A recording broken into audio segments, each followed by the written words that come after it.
وقل رب أدخلني مدخل صدق وأخرجني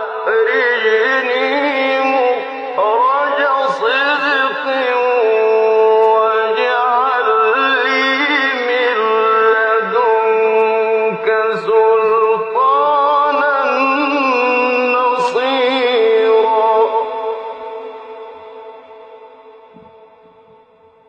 Chers frères et sœurs, une grande partie du Coran est réservée à la narration des histoires de ceux qui nous ont précédés, parmi les communautés, parmi les prophètes et parmi les messagers. Et si Allah Azza wa Jal insiste sur ces histoires, c'est parce qu'ils ont énormément de rentabilité et ils rapportent énormément de fruits pour ceux qui les lisent. Leur objectif, c'est de renforcer le cœur des croyants qui les lisent. Leur objectif, c'est de nous montrer le chemin à suivre, de classer nos priorités à travers les leçons que nous tirons justement de ces histoires. Et c'est à ce propos de ça que Allah Azza wa Jal dit dans le Coran, ce qui signifie « Et tout ce que nous te racontons des récits des messagers, c'est pour en raffermir ton cœur. » Et dans un autre endroit, Allah Azza wa Jal dit ce qui signifie « Dans leurs récits, il y a certes une leçon pour les gens doués d'intelligence. » Donc voilà, les récits ne sont pas là seulement pour prendre un plaisir à écouter la narration, mais ils sont là pour les prendre, pour tirer les leçons et les moralités qui vont nous servir dans notre vie et qui vont renforcer et raffermir nos pas sur cette terre. Et donc, le fait de citer ces récits-là, de faire part de ces récits-là, est un moyen important dans l'appel à Allah Azza wa Jal, dans le chemin de l'appel à Allah Azza wa Jal, dans l'exhortation, dans l'orientation des musulmans. Et c'est dans ce sens qu'Allah Azza wa Jal dit فَقْصُصِ الْقَصَصَ لَعَلَّهُمْ يَتَفَكَّرُونَ. Raconte donc les récits, peut-être réfléchiront-ils. Et c'est pour cela qu'il nous arrive de temps en temps, dans ces prêches du vendredi, de nous arrêter sur l'histoire d'un homme, ou l'histoire d'une communauté, ou l'histoire d'un prophète, afin que nous puissions tirer toutes les moralités qui s'imposent. Pas seulement dans le fond de l'histoire, mais aussi dans la manière dont Allah Azza wa Jal a narré l'histoire. Il faut toujours voir la rhétorique avec Allah Azza wa Jal aborde les histoires, et en voyant les détails de la narration, on se rend compte que ce Coran-là ne peut être le produit d'un être humain, mais c'est bel et bien une révélation de la part de Allah Tabaraka wa Ta'ala. Et c'est pour cela que nous allons nous arrêter sur l'histoire d'un des messagers d'Allah Azza wa Jal, et il s'agit de Yunus alayhi as-salam, de Jonas alayhi salam wa ala rasulina azka salati wa taslim.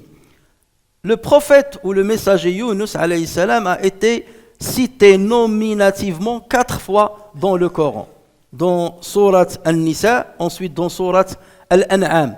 Et là, il a été cité d'une manière rapide. C'est seulement Allah Azza wa Jal a dit min al-mursalin, ou bien il l'a cité parmi un ensemble de prophètes et de messagers. Ensuite, il a été cité dans Surat Yunus, textuellement, et il a été cité dans Surat As-Safat. En revanche, il y a 2 autres sourates où Yunus alayhi salam a été cité par son surnom. Soit Allah Azza wa Jal l'a surnommé Dhu an-Nun, ou bien il l'a surnommé Sahib al-Hut, de par l'histoire qui va lui arriver avec ce grand poisson. Alors, lorsqu'on parle de poisson, ce n'est pas forcément un poisson, ça peut être un mammifère marin. En tout cas, les animaux qui vivent dans la mer, on les appelle communément en arabe al-Hut. On les appelle al-Hut. Donc, et c'est comme ça qu'il a été nommé ou surnommé dans Surat Al-Anbiya ainsi que dans Surat Al-Qalam. Mais son histoire a été détaillée, et pas d'un seul tenant, comme ce fut le cas de Surat Yusuf alayhi salam. À chaque fois, Allah Azza wa Jal va narrer un côté ou un épisode de son histoire. Et comme on a dit souvent, il faut toujours rassembler les différentes narrations, les différents passages pour comprendre l'histoire dans sa globalité et revenir parfois sur ce qui a été explicitement prononcé par le prophète sallallahu alayhi wa sallam concernant cette histoire, ou ce qui a été narré dans les autres religions qui nous ont précédés, comme les histoires de Banu Israël, puisque le prophète sallallahu alayhi wa sallam a dit, vous pouvez prendre exemple, ou bien vous pouvez lire les histoires de Banu Israël, mais ne considéraient pas forcément qu'elles sont véridiques et ne considéraient pas forcément qu'elles sont fausses. Ce qui correspond à ce que dit le Coran et les hadiths du prophète, il faut le prendre. Et ce qui ne correspond pas à la aqida islamique ou bien à ce qu'a dit le prophète ou le Coran, donc bien entendu, il faut le rejeter. Yunus, on l'appelle Yunus ibn Matta. Et les savants ont divergé sur ce nom-là. Est-ce le nom de son père ou le nom de sa mère? Matta. Ibn al-Athir, qui est un des historiens qui narre les histoires des prophètes notamment, a dit qu'il s'agit du nom de sa mère. Et il a dit à ce propos que les deux seuls prophètes que Allah Azza wa Jalla a affiliés à leur mère, c'est Isa ibn Maryam, le fils de Marie, et Yunus ibn Matta. Mais d'autres savants, tels que Abu al-Faraj ibn al-Jawzi rahimahullah, disent que Matta c'est bel et bien le nom de son père. Et il revient justement, il fait partie de la descendance des arrière-petits-enfants de Yaqub alayhi salam. Certains disent que son grand-père, son arrière-grand-père, c'est Benyamin, fils de Yaqub, et d'autres disent que c'est un autre des enfants de Yaqub alayhi salam. Allah tabaraka wa ta'ala l'a envoyé à la tribu de Nainawa. Alors comment il l'a envoyé? Les histoires aussi divergent à ce niveau-là. Soit il l'a envoyé directement, soit c'est qu'Allah Azza wa Jalla a ordonné à un autre prophète de demander à un des rois de Banu Israël d'envoyer un prophète, parce qu'il y en avait plusieurs, d'envoyer un prophète à cette tribu ou bien à cette cité. Et ce roi-là de Banu Israël qui était juste a choisi Yunus ibn Matta. Il lui a dit: c'est toi à qui je vais confier cette mission d'aller guider les gens de Nainawa, parce qu'ils étaient des païens, des polythéistes. Et Yunus a dit: est-ce vraiment moi que Dieu a choisi? Il lui a dit: c'est moi qui t'ai choisi, sous l'ordre d'Allah Azza wa Jal qu'il a donné à un autre prophète. Et donc Yunus alayhi salam s'est exécuté et il est parti à cette cité. On parle de l'Qarya, mais ça ne veut pas dire une campagne. L'Qarya dans le Coran, ça peut dire la campagne, comme ça peut parler d'une grande cité. Et Allah Azza wa Jal d'ailleurs a qualifié Mecca de al-Qura, la mère ou la matrice des cités. Et le Qura vient de l'Qira. Et le Qira, c'est bien accueillir un hôte. Lorsque vous avez un hôte, vous lui présentez de la nourriture, de la boisson, vous vous occupez très bien de lui, ça s'appelle Al-Qira. Et donc, pourquoi on dit que la ville s'appelle Qarya? Parce que c'est un endroit où on est autochtone, où on est stationnaire, et donc on peut accueillir bien comme il le faut les hôtes, contrairement aux nomades qui se déplacent d'un endroit à un autre. Donc voilà pourquoi d'où vient le terme Al-Qarya. Et Allah Azza wa Jalla nous a parlé du nombre des habitants de cette cité.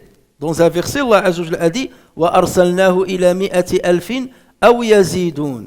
Nous l'envoyâmes ensuite vers 100 000 hommes ou plus. Alors dans les traductions que vous allez trouver sur vos smartphones et sur les livres de traduction, vous allez trouver ou plus. Et cette traduction est mauvaise. Parce que si on dit au plus, c'est comme si Allah Azza wa Jal doute. Est-ce qu'ils sont 100 000 ou plus que 100 000? Or, Allah Azza wa Jal ne peut douter sur le nombre exact des habitants de cette cité. Et c'est pour cela qu'il faut faire très attention lorsqu'on lit le Coran. Il faut avoir un bagage de la langue arabe, des règles de la langue arabe, de la rhétorique arabe pour mieux comprendre la parole d'Allah Azza wa Jal. Sinon, on risque de prêter à Allah Azza wa Jal des erreurs dans ce qu'il a cité dans le Coran. La particule « aou » dans la langue arabe ne signifie pas toujours « ou ». « Aou » ne signifie pas toujours « ou ». « Aou » cette particule peut avoir plusieurs sens dans la langue arabe. Et si j'insiste là-dessus, c'est seulement pour vous montrer comment nous devons aborder le Coran et comprendre le Coran, et qu'on ne doit pas forcément écouter l'exégèse du Coran de n'importe qui, encore moins de quelqu'un qui n'est pas arabophone à la base. La particule « ou » peut avoir comme signification « ou », c'est-à-dire il y a un doute. Lorsque tu dis « j'ai vu passer Amr ou Khalid », ça veut dire j'ai un doute, je ne sais pas si c'est Amr ou Khalid, j'ai vu passer Amr ou Khalid. Donc là, il y a un doute, donc elle peut signifier le doute. Elle peut être aussi utilisée pour l'ambiguïté ou bien l'indétermination. C'est comme lorsqu'Allah tabaraka wa ta'ala a dit dans le Coran: Wa inna aw iyyakum la'ala hudan aw fi dalalin mubin. C'est bien nous ou vous qui sommes sur une bonne voie ou dans un égarement manifeste. Ici, celui qui parle doit être un musulman. Nous sommes ainsi que vous sur la guidance, dans la guidance ou bien dans un égarement manifeste.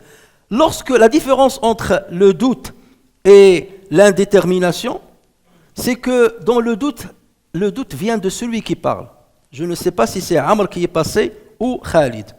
En revanche, lorsqu'on parle de l'ambiguïté ou bien de l'indétermination, le flou viendra de celui à qui je m'adresse. Lorsque moi, en tant que croyant, je m'adresse à celui qui n'est pas croyant, je lui dis, nous sommes tous les deux dans une guidance ou dans un égarement manifeste, moi je suis certain que je suis sur la guidance et que celui à qui je m'adresse est dans un égarement manifeste. Mais par sympathie et pour éviter les polémiques, je formule ma parole avec ou. Mais ça ne veut pas dire que c'est moi qui doute, ça veut dire que c'est vous qui doutez. Vous pensez que vous êtes dans la guidance et que moi je suis sur l'égarement. Donc vous voyez un petit peu la différence entre ou lorsqu'il est utilisé dans le sens de doute et lorsqu'il est utilisé dans le sens de l'ambiguïté. L'ambiguïté vient de celui à qui tu t'adresses et non pas de toi-même. Le terme ou la particule ou s'utilise aussi dans le choix. Lorsque par exemple je te dis choisis entre prendre ce tissu-là ou prendre 20 €. À toi de faire le choix. Là je te donne le choix. Aou, donc là j'utilise aou. Choisis ce tissu, aou 20 €. À toi de choisir l'un ou l'autre. Donc voilà, là aussi il s'utilise dans ce sens-là. Il s'utilise aussi dans ce qu'on appelle l'autorisation, al-ibaha.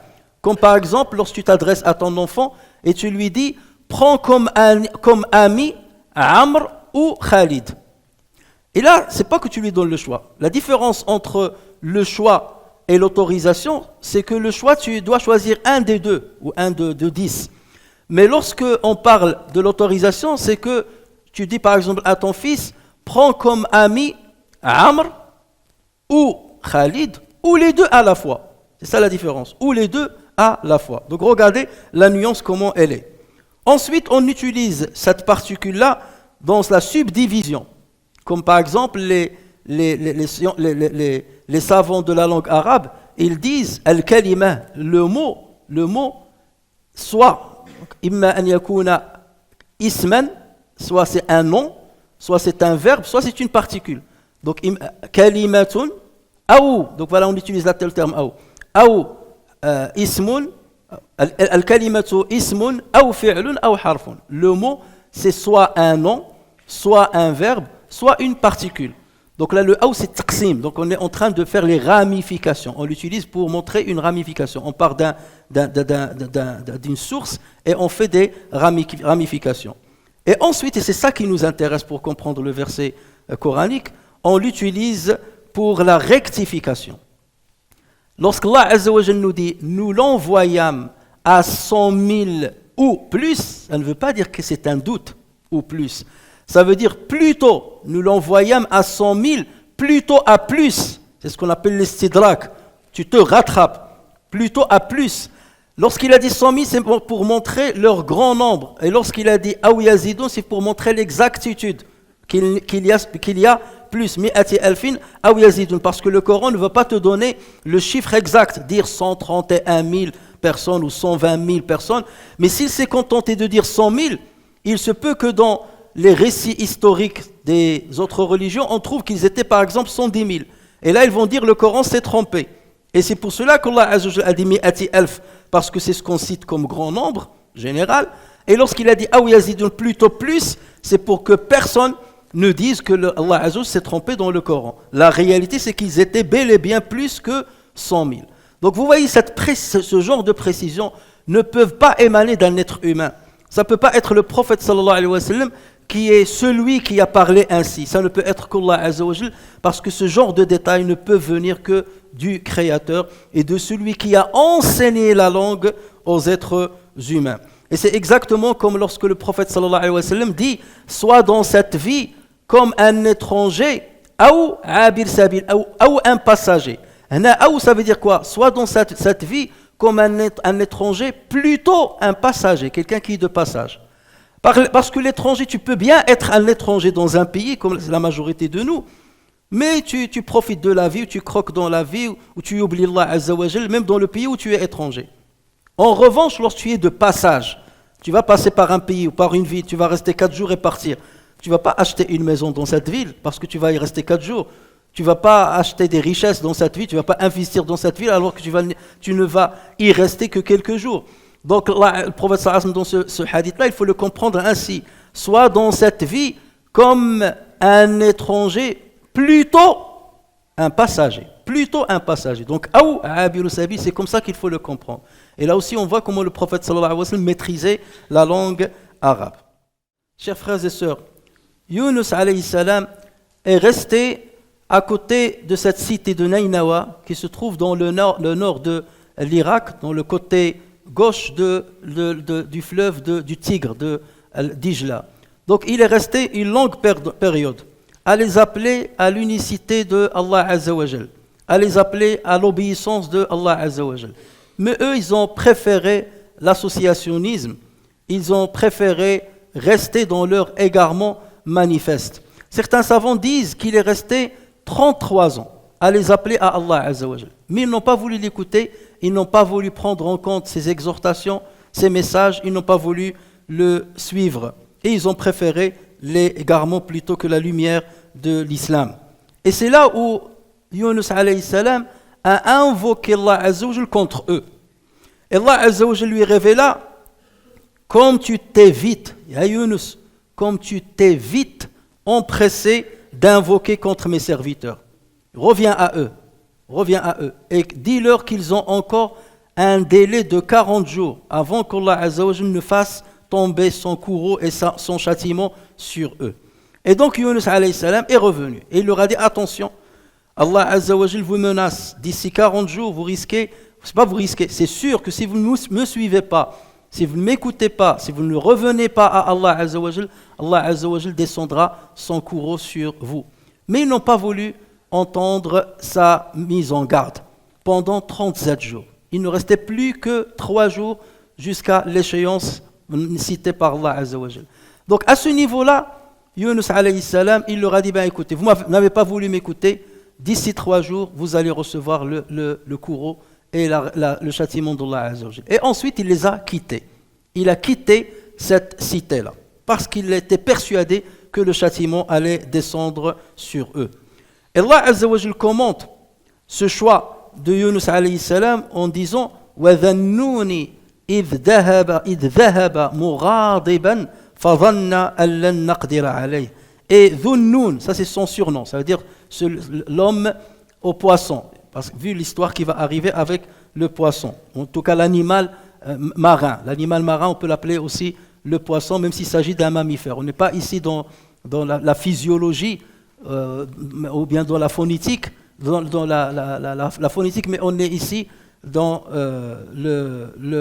la citation générale de ce qui était connu chez les gens à l'époque. Lorsqu'on parle de l'hut chez les Arabes, ça peut faire référence aux poissons et ça peut faire référence aux animaux marins, même s'ils relèvent d'une autre famille des animaux. Donc là, Azza wa Jal dit: et Dhannoun, quand il partit hérité, Mouradiban, il était hérité à cause de son peuple. Quand il partit hérité, il pensa que nous n'allions pas l'éprouver. Certains risquent de mal traduire ce verset-là. On peut le traduire comme ça: il pensa que nous n'allions pas avoir le dessus sur lui. Et certains l'ont compris ainsi. Et ça, c'est faux. Parce qu'on ne peut jamais imaginer que Yunus alayhi salam, qui est un prophète, qui a été élu par Allah Azza wa Jal, puisse un instant penser qu'Allah Azza wa Jal n'a pas l'omnipotence absolue pour le dominer. C'est pas possible.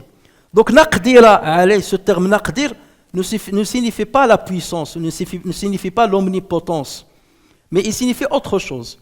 Lorsqu'on cherche dans le Coran, on trouve ce terme-là qui a été utilisé dans d'autres passages. Lorsque, par exemple, dans Surat Al-Fajr, Allah tabaraka wa ta'ala dit: فَأَمَّا الْإِنسَانُ إِذَا مَا ابْتَلَاهُ رَبُّهُ فَأَكْرَمَهُ وَنَعَّمَهُ فَيَقُولُ رَبِّي أَكْرَمَنِ وَأَمَّا إِذَا مَا ابْتَلَاهُ فَقَدَرَ. Voilà le terme qadara. فَقَدَرَ عَلَيْهِ رِزْقَهُ فَيَقُولُ رَبِّي أَهَانَنِ.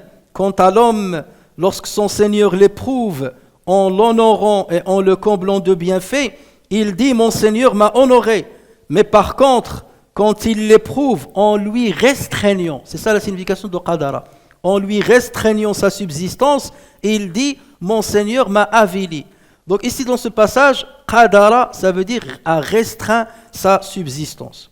Et ceci on le trouve dans un autre verset, lorsqu'Allah tabaraka wa ta'ala dit « Liyunfiq dhu sa'atin min si'atih » que celui qui est aisé dépense conformément à son aisance, à sa richesse. وَمَنْ قُدِرَ عَلَيْهِ رِزْقُهُ فَلْيُنْفِقْ مِمَّا آتَاهُ اللَّهُ. Et celui qui trouve sa subsistance restreinte, man qudira alayhi, qui trouve sa subsistance restreinte, qu'il dépense conformément à ce qu'Allah Azza wa Jal lui donne. Ça veut dire qu'il dépense peu, proportionnellement à ce qu'Allah Azza wa Jal lui a donné. Donc vous voyez bien ici, qadara, ça veut dire restreindre. Donc c'est comme ça qu'on doit comprendre le verset. وَذَنُّونِ, lorsqu'il est parti hériter, en pensant que nous n'allons pas restreindre sa vie, que nous n'allions pas le punir, que nous n'allions pas l'éprouver. Il a pensé qu'il n'a pas fait de mal. Or, il a fait un mal, il a fait une erreur. C'est quoi l'erreur commise par Yunus alayhi salam? C'est qu'il n'a pas attendu l'autorisation d'Allah Azza wa Jal avant de quitter la cité. Normalement, un prophète, lorsqu'il est missionné par Allah Azza wa Jal, il doit rester là où Allah Azza wa Jal l'a missionné jusqu'au bout. C'est comme un capitaine de bateau. Il doit rester le dernier dans le bateau, jusqu'au dernier. Donc lui, au lieu d'attendre qu'Allah Azza wa Jal lui donne l'autorisation de quitter ce peuple-là, il l'a quitté avant l'échéance, avant qu'Allah Azza wa Jal lui donne l'autorisation. Muhammad sallallahu alayhi wa sallam, vous savez très bien ce qu'il a subi lorsqu'il était à la Mecque. Et il n'a pas voulu émigrer jusqu'à ce qu'Allah Azza wa Jal a donné la première autorisation à quelques compagnons d'aller en Abyssinie. Et ensuite, l'autre autorisation est venue 13 ans après le début de la révélation pour que les compagnons immigrent vers Médine. Mais le prophète sallallahu alayhi wa sallam n'a pas immigré parce qu'il n'a pas reçu l'autorisation le concernant. Et si bien que Abu Bakr Siddiq est venu le voir, lui a dit à Rasulullah, est-ce que je peux moi immigrer? Il lui a dit, attends, parce que j'attends l'autorisation de Dieu. Donc il se peut qu'on parte ensemble. Et justement, quelques jours plus tard, Muhammad sallallahu alayhi wa sallam a reçu l'autorisation de Dieu et c'est là où il a décidé, c'est là où il a entamé son immigration. Yunus alayhi salam, il a commis cette erreur. Il a pensé qu'après tout ce temps-là, 33 ans que je suis en train de prêcher ces gens-là, je leur ai donné le délai de 40 jours. 37 jours sont passés, ils n'ont pas bougé d'une once. Donc les 3 jours qui restent, ils ne vont rien faire. Donc pour moi, ça y est, c'est comme ça qu'il a interprété la situation. Donc mon rôle est terminé, je quitte la cité. Et là, il a commis une erreur parce qu'il fallait attendre l'ordre de Allah tabaraka wa ta'ala parce que lui n'est pas comme n'importe quelle personne. C'est un messager, il est missionné et il ne doit bouger ou faire quoi que ce soit si ce n'est Allah Azza wa Jal qui l'autorise de faire ou de ne pas faire. Donc voici l'erreur commise par Sayyidina Yunus alayhi as-salam et c'est là où Allah Azza wa Jal l'a réprimandé et c'est là où Allah Azza wa Jal va le mettre dans une lourde épreuve, comme on le verra Inch'Allah la prochaine fois, dans une lourde épreuve et Allah Azza wa Jal va faire de sorte que des paramètres invraisemblables se rassemblent pour qu'il tombe dans une épreuve bien particulière qui est celle d'être avalé par un poisson, par un animal marin. Alors que c'est quelque chose qui est exceptionnel. On a entendu déjà des hommes qui ont été avalés par certaines baleines, mais c'est vraiment très très très très rare. Sur des dizaines et des dizaines d'années, on va citer 4-5 cas.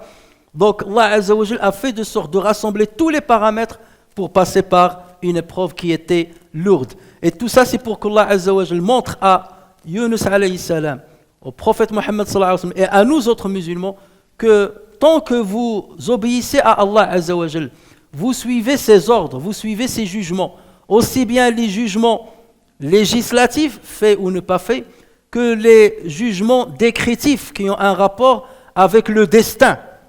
Parce que ici, Sayyidina Yunus alayhi salam n'a pas patienté devant le destin. Allah Azza wa Jal a fait de sorte que ces gens-là ne soient pas guidés. Il fallait qu'il patiente jusqu'au bout. Lui, là, il ne pouvait plus et c'est pour ça qu'il est parti. Tu dois patienter devant les ordres législatifs et tu dois patienter devant l'ordre décrétif. Allah Azza wa Jal décrète des choses dans la destinée des gens. Nous autres musulmans, nous vivons dans notre époque énormément de difficultés, énormément de mal. Beaucoup de musulmans sont en train de souffrir.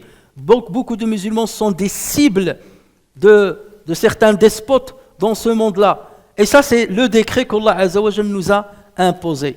Nous devons patienter, nous devons affronter ça avec la patience et non pas avec le désespoir.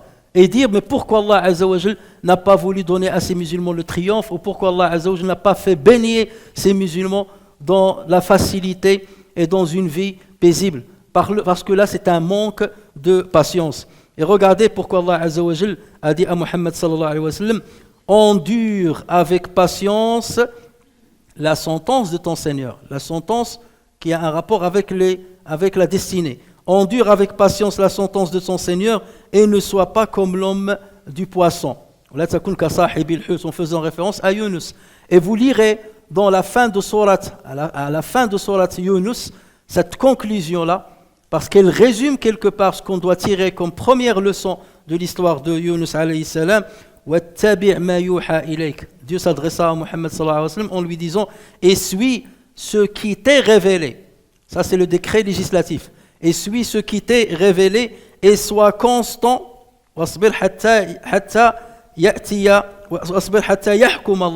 Et sois constant, c'est-à-dire sois patient, jusqu'à ce qu'Allah rende son jugement. Ici, il s'agit du jugement décrétif, du jugement qui a un rapport avec le destin. Et patiente jusqu'à ce qu'Allah rende son jugement, et il est le meilleur des juges. C'est la première leçon que nous devons tirer de cette histoire-là, c'est de patienter aussi bien devant les décrets législatifs, religieux qu'Allah Azza wa Jal nous a envoyés, et de patienter devant les situations qui peuvent être difficiles par lesquelles nous pouvons passer les uns et les autres, et être rassurés qu'Allah Azza wa Jal nous donnera une issue favorable et qu'Allah Azza wa Jal nous remboursera sur la patience que nous observons dans le destin qu'il nous a imposé.